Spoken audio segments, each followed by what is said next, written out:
नमस्ते यहाँहरु सबैजनालाई मेरो च्यानल खरेल कन्स्ट्रक्सनमा स्वागत छ।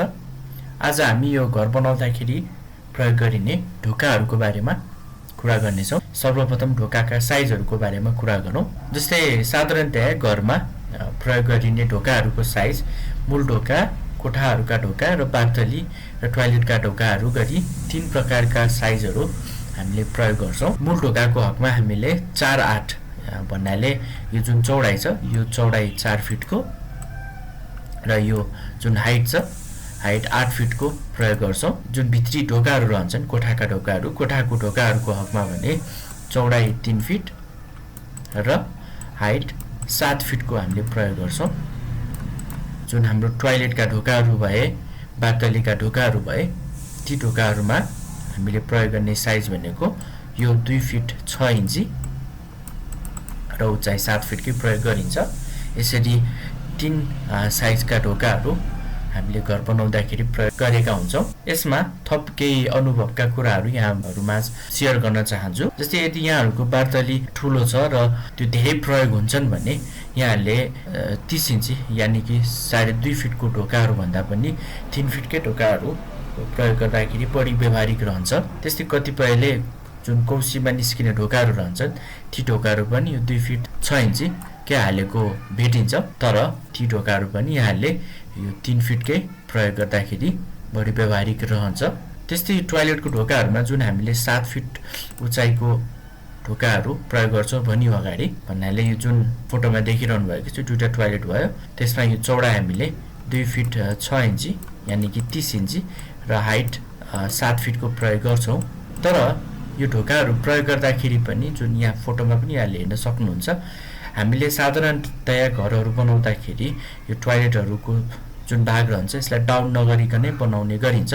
डाउन भन्नाले यो स्ल्याबबाट यो टोयलेटको जति पनि भाग छ यो 9 इन्ची जति डाउन ढलानलाई नै डाउन गरेर बनाउनु पर्ने हो। योसँग सम्बन्धित मैले छुट्टै भिडियो बनाएको छु, च्यानलमा गएर त्यो भिडियो खोजेर यहाँले हेर्न सक्नुहुन्छ।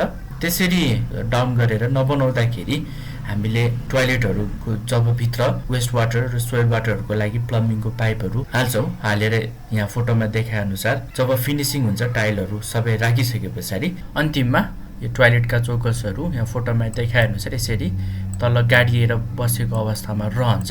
यस्तो हुँदाखेरि के हुन्छ भने यो जति पनि पानीहरू यो काठले बिस्तारै सोच्दै गएर जुन पानीको क्यापिलरी राइज भन्नाले पानी बिस्तारै माथितिर सर्ने एउटा प्रक्रिया रहन्छ। यो काठहरू तलतिरका काठहरू छिटै बिग्रिने गरेको प्राय देखिन्छ। त्यसैले टोयलेटको ढोकाहरू हामीले 7 फिटको प्रयोग गर्नुभन्दा पनि 6 फिट 6 इन्ची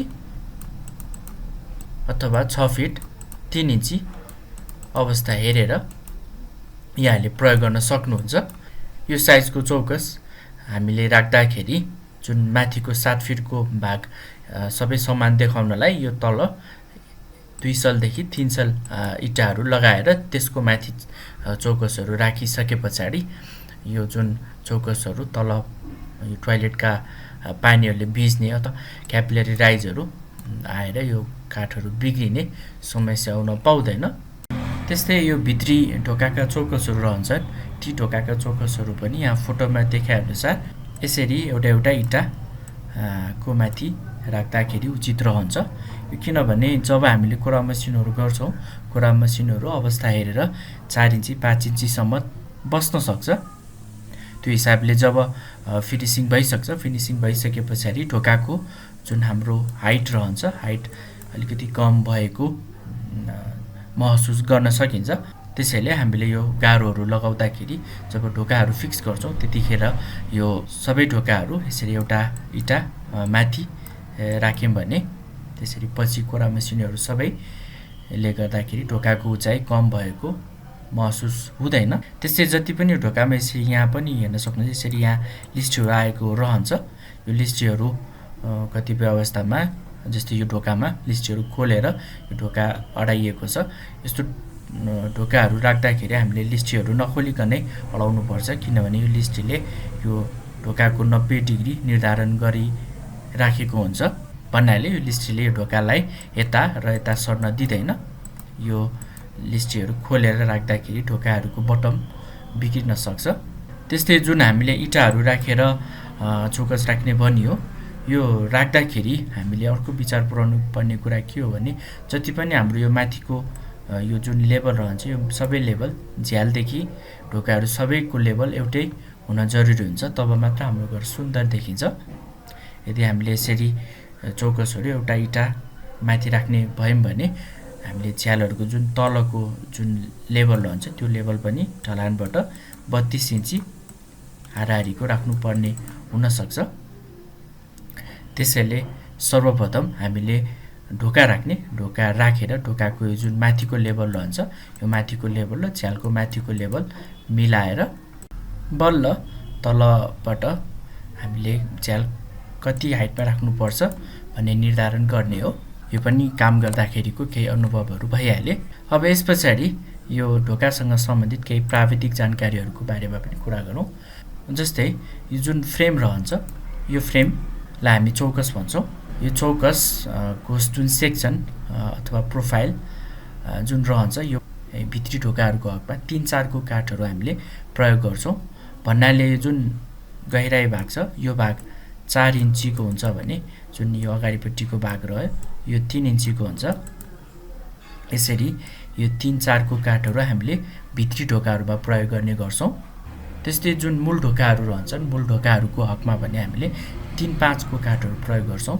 भन्नाले यो जुन गहिराईको भाग 5 इन्ची रहन्छ र यतापट्टि यो जुन देखिने भाग छ यो 3 इन्ची हुने भइहाल्यो। त्यस्तै यो जति पनि ढोकाका चौकसहरू रहन्छन् यी ढोकाका चौकसहरू पनि हामीले यहाँ फोटोमा देखे अनुसार यसरी एक साइडमा 3टा होल पासहरू ठोकेर त्यसलाई वालहरू लगाउँदाखेरि जाम गर्दै लेभल हेर्दै हामीले फिक्स गर्ने गर्दछौँ। र जुन भागमा हाम्रो वालहरू बस्दैन त्यो भागमा अर्को जुन पिलरमा राख्ने छुट्टै खालको होल पासहरूले फिक्स गरेर राख्ने गर्दछौँ। त्यस्तै यो ढोकाहरूको खर्चहरूको बारेमा पनि कुरा गरौँ। जस्तै जुन हाम्रो चौकस रहन्छ चौकसमा हामीले ढोकाहरू प्रयोग गर्छौँ। ढोकाहरू यहाँले रेडिमेड ढोका र आफैले साइडमा लिएर आएर बनाउनु पनि सक्नुहुन्छ। दुई किसिमका ढोकाहरू यहाँले पाउन सक्नुहुन्छ। रेडिमेड ढोकाहरूमा विशेष गरी स्किन डोरहरू, चाइनिज ढोकाहरू, इन्डियन ढोकाहरू यहाँले बजारमा खोज्नुभयो भने प्रशस्त अप्सनहरू भेट्न सक्नुहुन्छ। अलिकति यो सस्तो खालको रेडिमेड ढोकाहरूमा भने यो जति पनि यो स्क्रुहरू लगाइएका हुन्छन् जस्तै लकहरूमा स्क्रुहरू लगाइन्छ, चुकुलहरूमा स्क्रुहरू लगाइन्छ, ती स्क्रुहरू बिस्तारै आफै लुज भएर जाने र कस्दाखेरि पनि राम्ररी नकसिने, स्लिप खाने त्यो समस्या प्राय आएको देखिन्छ। त्यस्तै कतिपय रेडिमेड ढोकाहरूमा जुन माथिपट्टिको एउटा जुन कभर रहेको हुन्छ त्यो कभर पनि बिस्तारै आफै फुलेर आउने अथवा निस्केर आउने त्यस्तो पनि प्राय अवस्थामा देखेको छु। यो समस्याहरू विशेष गरेर धेरै सस्तो खालको रेडिमेड ढोकाहरूमा आउने गरेको देखिन्छ। त्यसैले रेडिमेड ढोकाहरू यहाँले राख्ने सोच गर्दै हुनुहुन्छ भने अलिकति राम्ररी बजार बुझेर समस्याहरू बुझेर किन्ने सल्लाह दिन्छु। तर ढोकाहरूमा सबैभन्दा राम्रो भनेको यहाँले साइडमा आफैले यो बोर्डहरू जुन प्लाइवुडहरू मगाएर बनाउँदा नै हुन्छ। त्यसरी बनाएका ढोकाहरू धेरै लामो समयसम्म टिक्ने, समस्याहरू कम आउने र हेर्दाखेरि पनि एउटा सुन्दर र महँगो खालको यसले एउटा रूप प्रदान गर्छ घरलाई। यसरी यहाँहरूले यदि रेडिमेड ढोका हाल्दै हुनुहुन्छ भने रेडिमेड ढोकाहरू बजारमा यहाँहरूले प्रति ढोका 3500 देखि 5000 सम्मको पाउन सक्नुहुन्छ। त्यस्तै यदि यहाँले साइडमा आफैले बनाउने सोचमा हुनुहुन्छ भने प्रति ढोका यहाँलाई 7000 देखि 18000 सम्म पर्न जान्छ। यी सबै रेटहरू यहाँहरूले कस्तो खालको डिजाइन गर्दै हुनुहुन्छ, कस्तो खालको सामानहरू ढोकामा प्रयोग गर्दै हुनुहुन्छ यी कुराहरूमा भर पर्ने भइहाल्यो। अब यस पछाडि यो मूल ढोकाको बारेमा कुरा गरौँ। काठमाडौँ आसपास उपत्यका नजिकका क्षेत्रहरूमा प्राय ठाउँमा यो मूल ढोकामा बुट्टावाला मूल ढोकाहरू जुन यहाँ फोटोमा पनि यहाँले हेर्न सक्नुहुन्छ यस्तो खालको ढोकाहरू प्राय साइटहरूमा प्रयोग गरेको देखिन्छ। यदि यहाँहरूले पनि यस्तै बुट्टा ढोकाहरू राख्ने सोचमा हुनुहुन्छ भने यसमा एउटा सानो अनुभवको कुरा सेयर गर्न चाहन्छु। यदि यहाँले यो जुन बुट्टा ढोकाको चौकसहरू अगाडि नै राख्नुभयो भने ती जुन बुट्टाहरू रहन्छन् ती बुट्टाहरूमा यो सिमेन्ट र पानीले बिस्तारै त्यसमा जुन लगाइएको यो कभर रहन्छ, यो प्लास्टिकको एउटा कभर पुरै मोडिएर आएको हुन्छ। यो पुरै छोपेर नै लगाउने गरिन्छ, तर यो पानी र सिमेन्टले त्यो कभरहरू सबै खाएर यो बुट्टाहरूको भित्रभित्र यो सिमेन्टका धुलाहरू कणहरू गएर बुट्टाहरू बिगारेको मेरा धेरै अनुभवहरू छन्। त्यसैले यदि यहाँले बुट्टा ढोका राख्ने सोच गर्दै हुनुहुन्छ भने जुन बुट्टा ढोकाको चौकस रहन्छ त्यो चौकस सबै प्लास्टरहरूको काम सकिसके पछाडि अन्तिममा हाल्नुहोला। जुन यहाँ भिडियोमा पनि यहाँले हेर्न सक्नुहुन्छ, हामीले यो प्लास्टरहरू सबै सकिसके पछाडि हामीले बुट्टा ढोकाको चौकस राखेका थियौँ। यसरी राख्दाखेरि यसमा रहेका बुट्टाहरूभित्र यो सिमेन्ट बालुवाहरू पस्न जाँदैन। त्यस्तै वास्तुको अर्को नियमले मूल ढोकाहरूमा यो भगवानका आकृतिहरू प्रयोग गर्नु हुँदैन भनेर भन्छ। जस्तै यो फोटोमा पनि हेर्नुहोस् त, यहाँनिर यो शिव, गणेश, लक्ष्मी आदिको यसरी मूर्तिहरू खुदिएर यो ढोकाको डिजाइन गरिएको छ। वास्तुअनुसार यसरी भगवानको आकृतिहरू ढोकामा बनाउनु गलत रहन्छ, यसले वास्तु दोष लाग्छ भनेर भनिएको छ। त्यसैले हामीले ढोकाको डिजाइन गर्दाखेरि यो भगवानको आकृतिहरू भन्दा पनि यो शुभ सङ्केतहरू, जस्तै यो फोटोमा हेर्नुहोस् त, यो फोटोमा यसरी यो झन्डाहरू भए, कलशहरू भए, यसरी शुभ सङ्केतहरू खुदेर हामीले डिजाइन गर्नुपर्छ। त्यस्तै अर्को नियमले मूल ढोका कतापट्टि फर्काएर राख्ने, कुन दिशातिर फर्काएर राख्ने भन्ने पनि छ। तर त्यो नियम एउटा सानो सीमित जग्गामा घर बनाउँदाखेरि त्यति उपयुक्त नियम होइन। एउटा सीमित जग्गामा घर बनाउँदाखेरि मूल ढोका कुनै एउटा ठाउँमा राख्नै पर्ने अवस्थामा आउँछ, त्यसैले त्यो नियम त्यति व्यवहारिक रहँदैन। त्यस्तै जति पनि मूल ढोकाहरू रहन्छन्, मूल ढोकाहरू सबै भित्र खोल्ने हुनुपर्छ र खुल्दाखेरि दुईटै बराबर भागले खुल्ने बनाएको हुनुपर्छ। जुन यो फोटोमा यहाँले हेर्न सक्नुहुन्छ, यसरी भित्रपट्टि खुल्ने हुनुपर्छ र यसरी पल्लाहरू दुईटै बराबर भागतिर खुल्ने हुनुपर्छ। एउटा सानो र एउटा ठुलो बनाउनु पनि वास्तुअनुसार गलत ठहरिन्छ। त्यस्तै अर्को एउटा महत्त्वपूर्ण र म आफैलाई व्यक्तिगत रूपमा निकै सान्दर्भिक व्यवहारिक लागेको नियम यस प्रकार छ। त्यो नियम बुझ्नलाई हामीले यो चौकसको संरचनाको बारेमा बुझ्न जरुरी हुन्छ। वास्तवमा चौकस भनेको चारवटा कुना भनेर भनिएको हो। जस्तै उदाहरणमा यो जुन पहिलो फोटो छ, यो पहिलो फोटोमा हेर्नुहोस् त, यस्तो खालको एउटा चौकस छ। साधारणतया हामीले घर बनाउँदाखेरि प्रयोग गर्ने चौकसको आकार यस्तै हुन्छ, तर वास्तुअनुसार हुनुपर्ने आकार भनेको यस्तो हो।